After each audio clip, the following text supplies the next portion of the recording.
이에 그들이 제자들에게 와서 보니 큰 무리가 그들을 둘러싸고 서기관들이 그들과 더불어 변론하고 있더라. 온 무리가 곧 예수를 보고 매우 놀라며 달려와 문안하거늘 예수께서 물으시되 너희가 무엇을 그들과 변론하느냐? 무리 중에 하나가 대답하되 선생님, 말 못하게 귀신 들린 내 아들을 선생님께 데려왔나이다. 귀신이 어디서든지 그를 잡으면 거꾸러져 거품을 흘리며 이를 갈며 그리고 파리해지는지라. 내가 선생님의 제자들에게 내쫓아달라 하였으나 그들이 능히하지 못하더이다. 대답하여 이르시되 믿음이 없는 세대여, 내가 얼마나 너희와 함께 있으며 얼마나 너희에게 참으리요. 그를 내게로 데려오라 하시매 이에 데리고 오니 귀신이 예수를 보고 곧 그 아이로 심히 경련을 일으키게 하는지라. 그가 땅에 엎드러져 구름에 거품을 흘리더라. 예수께서 그 아버지에게 물으시되 언제부터 이렇게 되었느냐 하시니 이르되 어릴 때부터니이다. 귀신이 그를 죽이려고 불과 물에 자주 던졌나이다. 그러나 무엇을 하실 수 있거든 우리를 불쌍히 여기사 도와주옵소서. 예수께서 이르시되 할 수 있거든이 무슨 말이냐? 믿는 자에게는 능히 하지 못할 일이 없느니라 하시니 곧 그 아이의 아버지가 소리를 질러 이르되 내가 믿나이다. 나의 믿음 없는 것을 도와주소서 하더라. 예수께서 무리가 달려와 모이는 것을 보시고 그 더러운 귀신을 꾸짖어 이르시되 말 못하고 못 듣는 귀신아, 내가 내게 명하노니 그 아이에게서 나오고 다시 들어가지 말라 하시매 귀신이 소리 지르며 아이로 심히 경련을 일으키게 하고 나가니 그 아이가 죽은 것 같이 되어 많은 사람이 말하기를 죽었다 하나 예수께서 그 손을 잡아 일으키시니 이에 일어서니라. 집에 들어가심에 제자들이 조용히 묻자오되 우리는 어찌하여 능히 그 귀신을 쫓아내지 못하였나이까? 이르시되 기도 외에 다른 것으로는 이런 종류가 나갈 수 없느니라 하시니라. 아멘. 이는 살아계신 하나님의 말씀입니다. 오늘도 우리에게 말씀하시는 하나님께 감사합니다. 우리가 함께 읽은 이 본문의 말씀은 지금 예수님께서 예수님의 제자들 가운데 세 명의 제자, 즉 베드로와 요한, 야고보를 데리고 변화산에 올라가셨다가 그 변화산에서 내려온 후에 일어난 사건입니다. 변화산에 예수님이 올라가 계신 동안에 산 밑에서는 어떤 아버지가 이 말을 하지 못하게 하는 이 귀신, 그 귀신 들린 자기 아이를 데리고 와서 산 밑에 있는 나머지 제자들에게 고쳐달라고 요청을 했습니다. 그런데 제자들이 못 고쳤어요. 그래서 예수님이 이제 내려오셔서 무슨 일인가 하고 보시고는 이제 예수님의 권능으로 그 귀신을 아이에게서 쫓아내고 아이를 구원하시죠. 그 모습을 보고 나서 제자들이 예수님께 왜 우리는 못 고쳤습니까? 하고 물었습니다. 그러자 예수님이 뭐라고 대답하시냐면 너희가 기도를 안 하기 때문이다. 이렇게 말씀하세요. 28절에 집에 들어가심에 제자들이 조용히 묻자오되 우리는 어찌하여 능히 그 귀신을 쫓아내지 못하였나이까? 이르시되 기도 외에 다른 것으로는 이런 종류가 나갈 수 없느니라 하시니라. 기도 외에는 이런 악한 귀신들, 이런 종류, 이런 귀신이 나갈 수가 없다라고 말씀을 하시는 거죠. 자, 우리가 이 본문을 가지고 기도해야 합니다. 문제가 해결될 때까지 하나님께 간절히 기도하면 반드시 문제가 해결됩니다. 문제를 해결할 수 있는 유일한 방법은 기도밖에 없습니다. 이렇게 말씀을 들을 수 있고 메시지를 붙잡을 수 있습니다. 그것도 필요한 메시지입니다. 하지만 오늘 이 시간에 우리가 좀 깊이 이 말씀을 더 생각해 봤으면 좋겠습니다. 우리가 여기서 조심해야 될 게 있습니다. 그게 뭐냐면 예수님이 기도 외에 다른 곳으로는 이런 종류가 나갈 수 없다라고 말씀하셨는데, 이 말씀은 그저 단순히 우리가 쉽게 생각하는 대로 기도를 하면 다 해결된다, 그런 의미보다 더 중요한 의미를 지금 제자들과 우리들에게 교훈하고 계십니다. 성경은 우리에게 기도를 요구합니다. 기도하라고 명령하죠. 그러나 그것이 단순히 하나님께 기도하면 무엇이든지 다 들어주신다, 기도하면 모든 문제가 다 해결된다, 기도하면 만사 형통이 된다, 그런 뜻은 아닙니다. 그러니까 저번에도 말씀드린 것 같지만 믿음으로 기도라는 버튼을 누르기만 하면 내가 원하는 물건이 나오는 게 아니죠. 믿음으로 기도라는 버튼을 누르기만 하면 무엇이든지 원하는 대로 일이 이루어진다, 그런 뜻이 아닙니다. 만약 그렇게 된다면 하나님은 그저 기계에 불과할 뿐이죠. 기계에 전원을 켜고 버튼을 누르면 기계가 움직이잖아요. 원하는 제품을 생산해내잖아요. 그러나 하나님은 그런 기계가 아닙니다. 램프를 이렇게 문지르고 램프에서 요정이 나오면 그 요정에게 나를 어디로 데려다 달라, 나에게 돈을 가져와 달라, 그러면 그렇게 들어주는 요정이 아닌 거죠. 하나님은 기도는 단순히 모든 병의 치료가 되는 만병통치약이 아닌 겁니다. 그 정도가 아닙니다. 훨씬 중요한 의미를 우리에게 말씀하고 계시는 겁니다. 이거를 깨닫지 못하면 지금까지 우리가 그래왔듯이 기도가 보통 자기 믿음의 공로가 되거나 자기 자랑이 되어버리는 경우가 훨씬 더 많습니다. 나는 기도해서 이런 응답을 받았어, 그 왜 기도 안 해? 이런 식으로 나가버리는 경우가 많은 거죠. 그러나 그것이 성경이 말하는 기도하라는 말씀의 진의는 아닌 것입니다. 잘못된 적용인 거죠. 우리가 성경이 왜 기도하라고 말씀하시는지를 더 자세하게 이해하기 위해서 구약 성경으로 한번 가보겠습니다. 에스겔 36장입니다.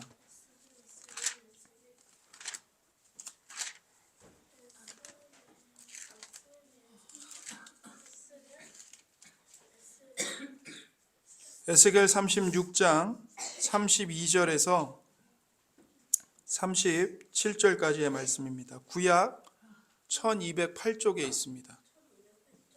구약 1208쪽 에스겔 36장 32절에서 37절까지의 말씀입니다.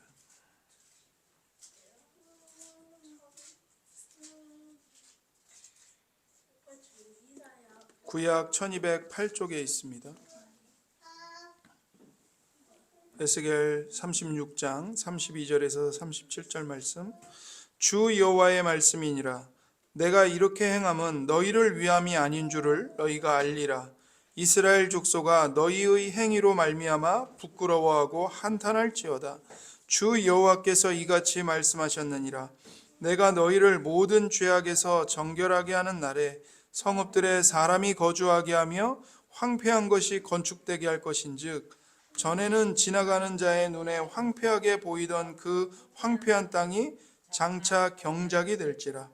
사람이 이르기를 이 땅이 황폐하더니 이제는 에덴 동산같이 되었고 황량하고 적막하고 무너진 성읍들의 성벽과 주민이 있다 하리니, 너희 사방에 남은 이방 사람이 나 여호와가 무너진 곳을 건축하며 황폐한 자리에 심은 줄을 알리라.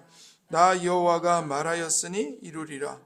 주 여호와께서 이같이 말씀하셨느니라. 그래도 이스라엘 족속이 이같이 자기들에게 이루어 주기를 내게 구하여야 할지라. 내가 그들의 수요를 양떼같이 많아지게 하되. 아멘. 지금 에스겔 36장은 하나님께서 뭘 말씀하고 계시는 거냐면, 이스라엘 백성들의 오랜 그 시간에 이 끊임없이 반복하는 죄 때문에 하나님께서 이스라엘 백성들을 심판하시겠다고 말씀하십니다. 약속의 땅에서 다 너희들을 바벨론의 포로로 끌려가도록 잡혀가도록 내가 바벨론 사람들의 손에 너희를 넘겨주겠다. 너희가 사는 땅 다 파괴시킬 것이고 사람이 도저히 살 수 없는 황무지로 광야 같은 곳으로 만들어버리겠다 이렇게 말씀하시는 거예요. 그런데 그 말씀을 하시고 나서 에스겔 36장에서 뭘 말씀하시냐면 그들의 죄와 그들의 죄 때문에 이스라엘이 멸망함에도 불구하고 그러나 그게 끝이 아니다. 내가 너희들의 죄를 다 용서해 주고 너희들에게 다시 복을 주어서 너희들을 회복시킬 것이고 너희들이 돌아오게 할 것이고 사람이 살 수 없는 이 황무지를 너희들이 다시 살고 번영을 누리는 번영의 땅으로 회복시켜 주시겠다고 복을 주시겠다고 약속하시는 거예요. 그런데 여러분 32절 말씀을 보세요. 32절에 뭐라고 말씀하시냐면 주 여호와의 말씀이니라. 내가 이렇게 행함은 그러니까 내가 이렇게 너희들을 회복하고 복을 주고 너희들의 죄를 다 용서해 주는 것은 너희를 위함이 아닌 줄을 너희가 알리라. 이스라엘 족속아 너희 행위로 말미암아 부끄러워하고 한탄할지어다 이렇게 말씀하세요. 무슨 말씀이에요?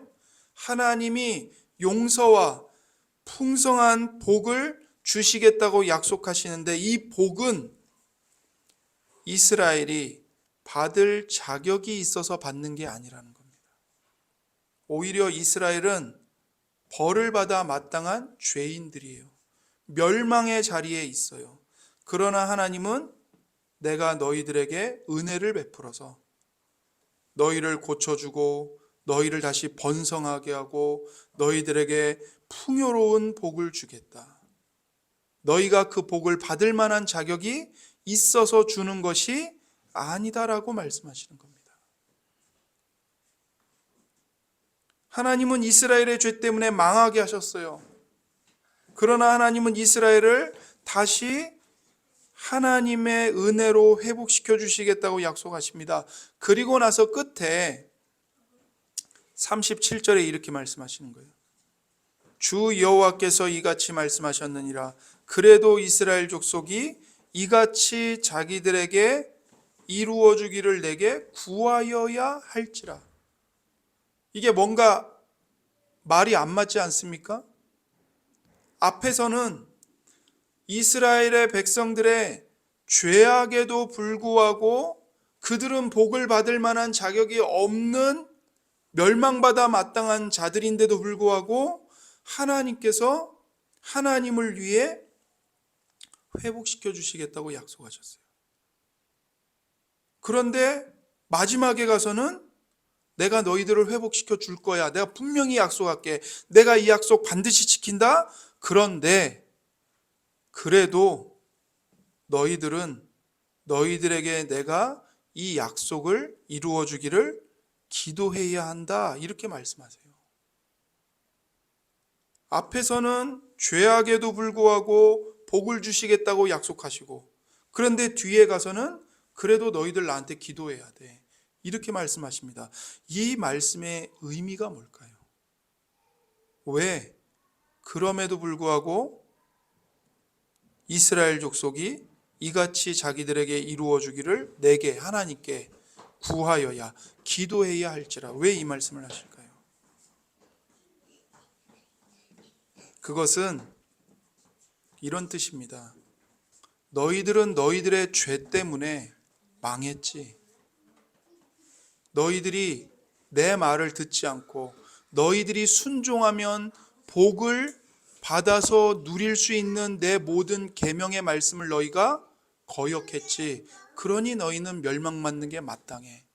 그러나 나는 너희를 회복시킬 거야. 너희를 회복시킬 존재는 여호와 하나님 나밖에 없다. 이 얘기를 하시는 거죠. 그래서 사랑하는 성도 여러분, 기도의 가장 큰 원리는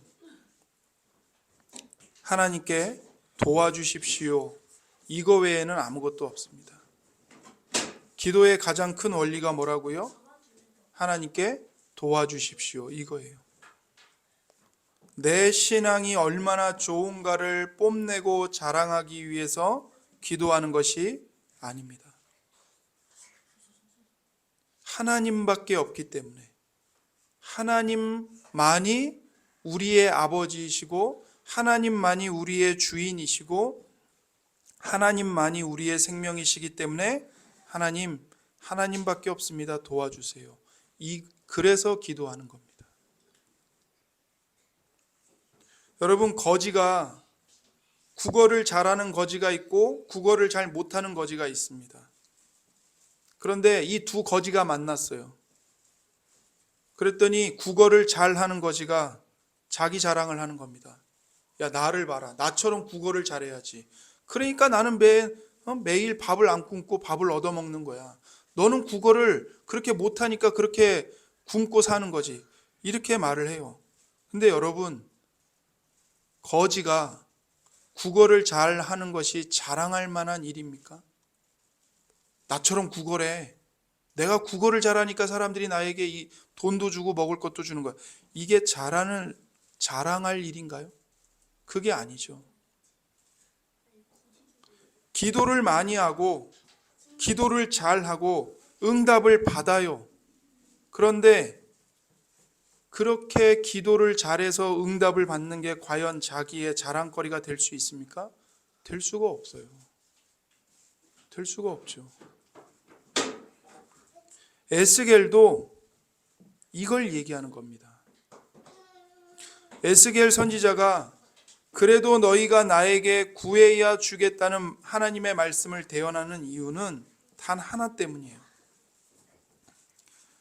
이 회복의 일들을 이루시는 분이 하나님이시기 때문에 기도하라는 겁니다. 하나님만이 우리의 아버지이십니다. 하나님만이 우리를 회복시켜 주시는 분입니다. 그 진리가 확인되고 드러나고 표시되는 것이 바로 기도예요. 기도란 내 생색을 내기 위해서 하는 것이 아닙니다. 우리 성도는 세상을 자기 힘으로 살지 않아야 하는 사람들이죠. 세상을 자기 힘으로 사는 사람들은 하나님을 믿지 않고 하나님을 모르는 사람들만 그렇게 살아갑니다. 그러나 우리는 달라요. 세상을 하나님의 자녀로 살아야 합니다. 그렇기 때문에 세상의 힘으로 감당할 수 없는 일들을 감당하며 살아가는 신앙으로 살아가야 하는 사람들이에요.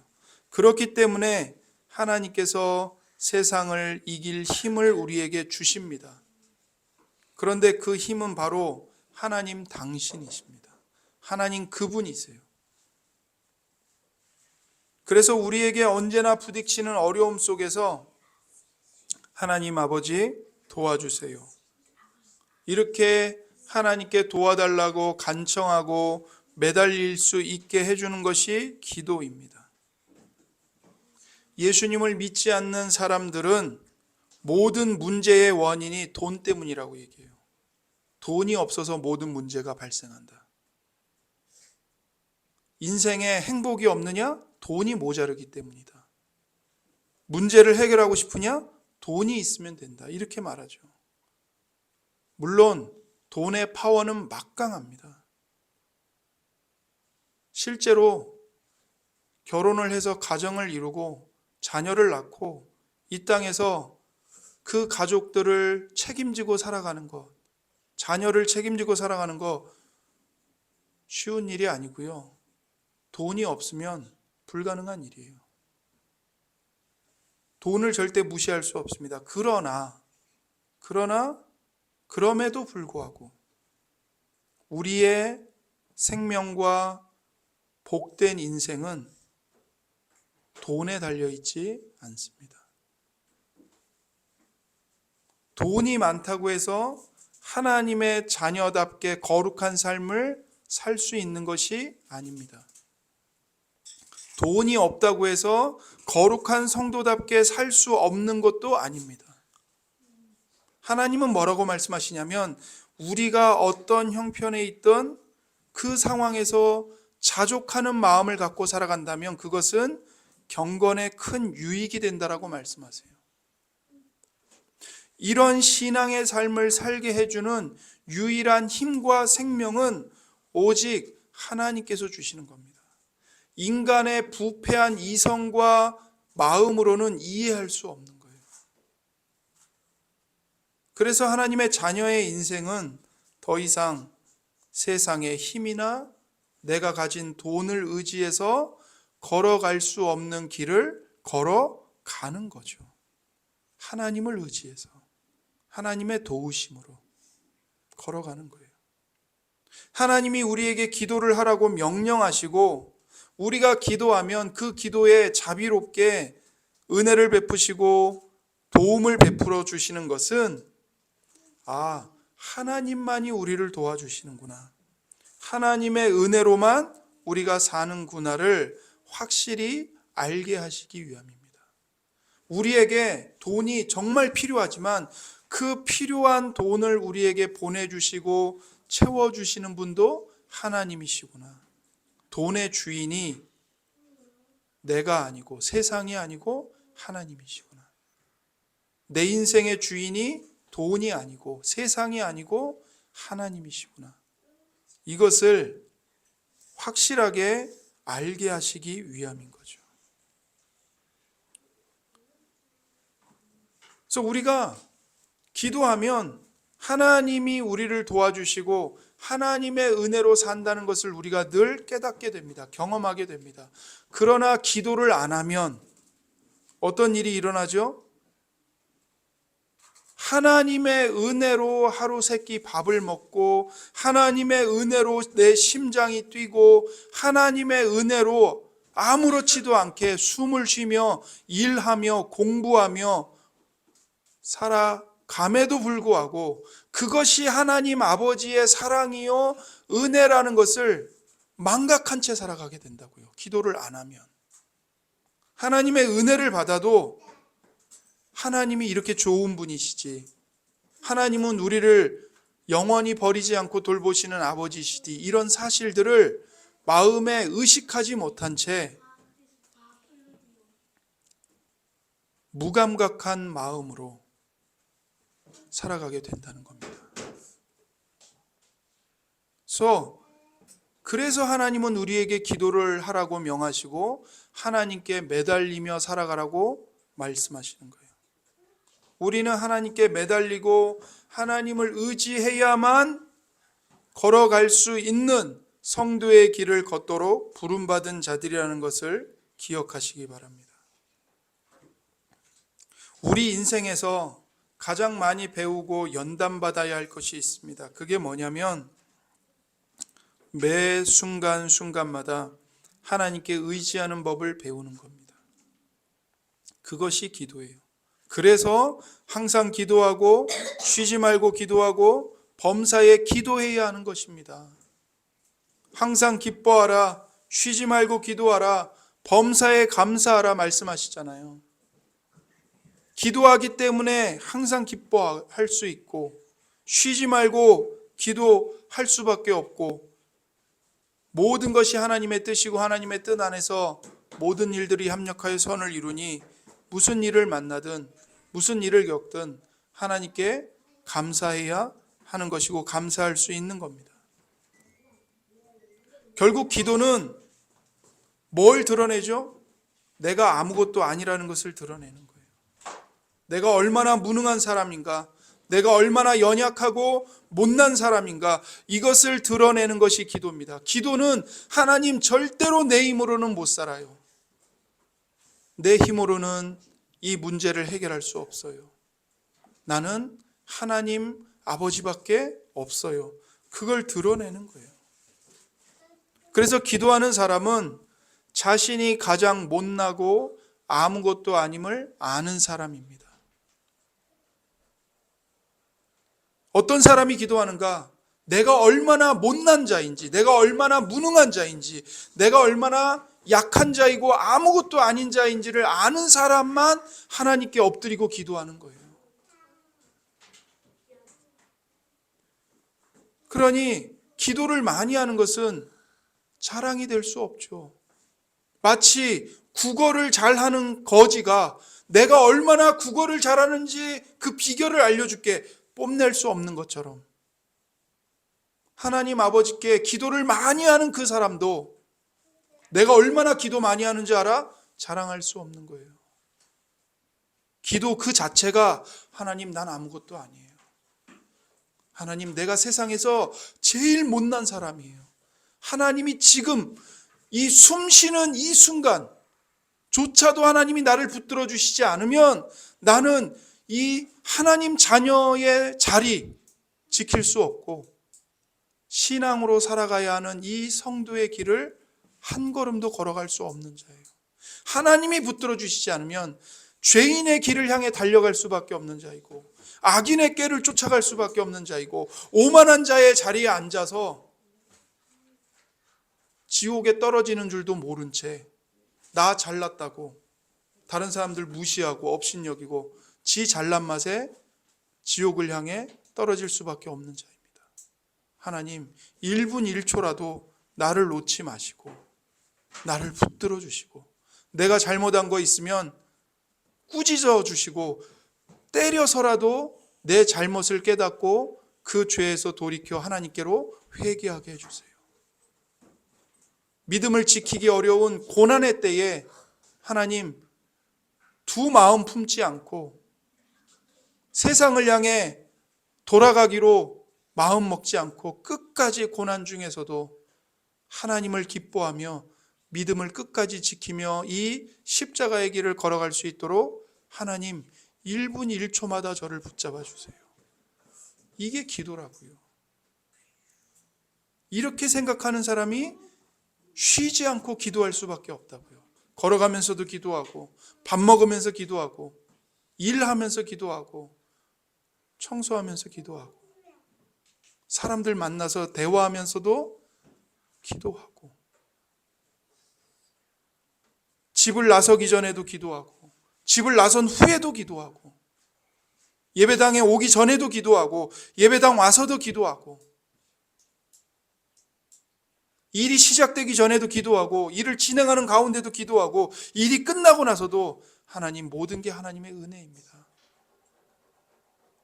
다 하나님의 은혜입니다. 하나님 감사합니다. 기도할 수밖에 없는 거죠. 왜 기도를 안 할까요? 기도를 안 하는 사람은 여전히 내 힘으로 할 수 있다고 생각하기 때문입니다. 여전히 이렇게 하면 되고 예전에 이렇게 해서 됐고 그러니 이번에도 이렇게 하면 되지.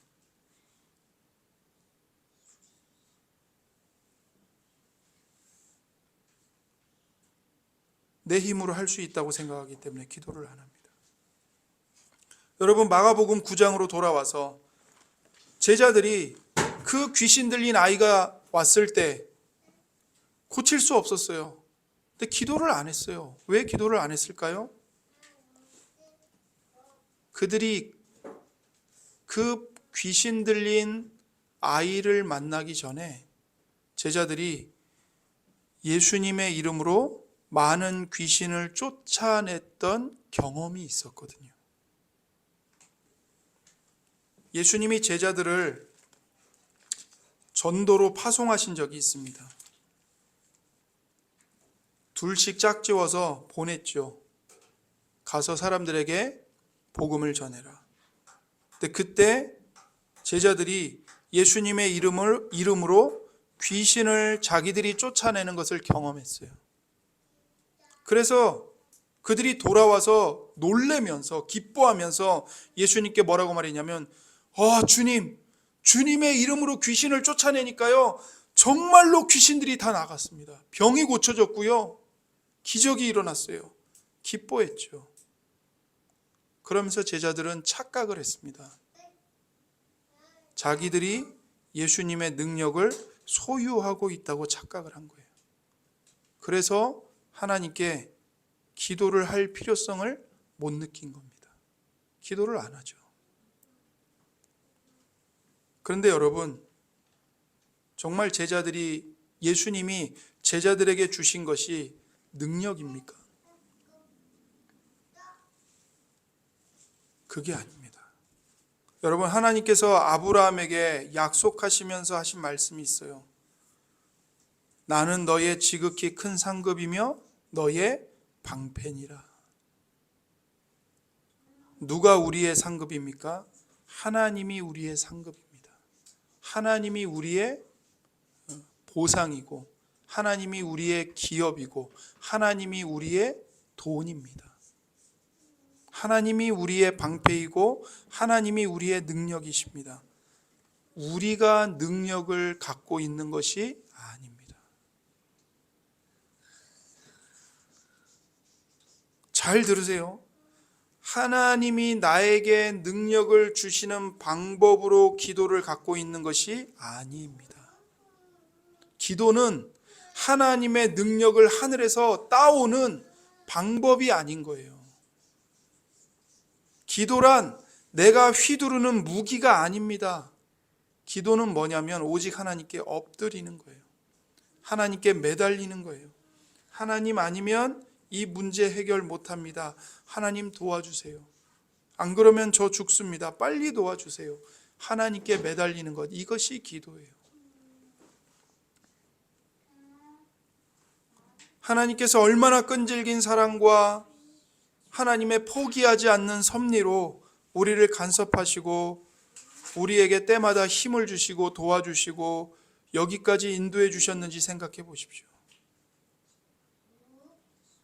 우리가 스스로 믿음을 지킬 수 없고 너무나도 고통스러워서 한 걸음도 나아가지 못하고 주저앉았을 때 하나님은 하나님의 등에 우리를 업고 대신 이 십자가의 길을 걸어서 여기까지 데려오신 겁니다. 여러분과 제가 사망의 음침한 골짜기에 있을 때에 여러분과 제가 한 걸음도 걸을 수 없을 때에 하나님이 우리를 등에 업고 여기까지 오신 거예요. 하나님이 우리를 붙드시지 않았다면 우리는 오직 돈을 신으로 섬기고 돈을 의지하며 살아갔을 것입니다. 그러나 우리는 그런 죄인들임에도 불구하고 부패한 자들임에도 불구하고 십자가에 못 박히신 예수 그리스도의 피로 모든 죄를 깨끗이 씻음받고 하나님을 아버지라 부를 수 있는 하나님의 자녀된 권세를 선물로 받은 자들이에요. 하나님의 자녀들입니다. 하나님의 자녀로 살아가야 하도록 부름받은 자들입니다. 어떤 상황이든 무슨 일을 만나든 누구와 함께 있든지 하나님의 자녀로 살아가야 하는 거죠. 그래서 하나님이 기록된 성경을 통해 우리에게 말씀하시는 것을 늘 생각하고 하나님의 말씀을 읽고 묵상하고 하나님의 뜻을 찾고 구하고 하나님의 뜻을 따라 순종하며 거룩하게 살아가야 합니다. 그런데 이것은 절대로 내 힘으로 되는 게 아니에요. 세상의 힘으로 되는 게 아니에요. 세상의 지식으로 되는 것도 아닙니다. 이건 오직 하나님을 의지해야만 되는 거예요. 믿음으로 사는 것은 하나님을 의지해야 믿음으로 살 수 있는 거예요. 우리는 하나님의 자녀입니다. 예수님이 십자가에 못 박혀 피 흘려 죽으심으로 우리를 하나님의 자녀로 구속하셨어요. 그러니 우리는 하나님의 말씀대로 살겠다는 각오를 해야 합니다. 내 힘으로 살아내겠다는 것이 아니라 오직 하나님 도와주세요. 하나님 붙들어 주세요. 기도하며 살아야 하는 거죠. 그래서 기도의 출발점은 내가 하나님 앞에서 거지임을 알고 하나님께 도와달라고 매달리는 것에서부터 시작하는 겁니다. 기도를 많이 할수록 자기 자랑이 많아져서는 안 됩니다. 기도하는 시간이 길어질수록 우쭐해져서는 안 됩니다. 그럴 수 없는 것이 기도입니다. 하나님의 자녀인 우리들은 기도를 하면 할수록 하나님의 살아계심을 깨닫습니다. 그렇기 때문에 기도를 멈출 수가 없습니다. 하나님이 내 안에 계시고 내가 예수 그리스도 안에 있음을 기도를 통해 자각하게 됩니다.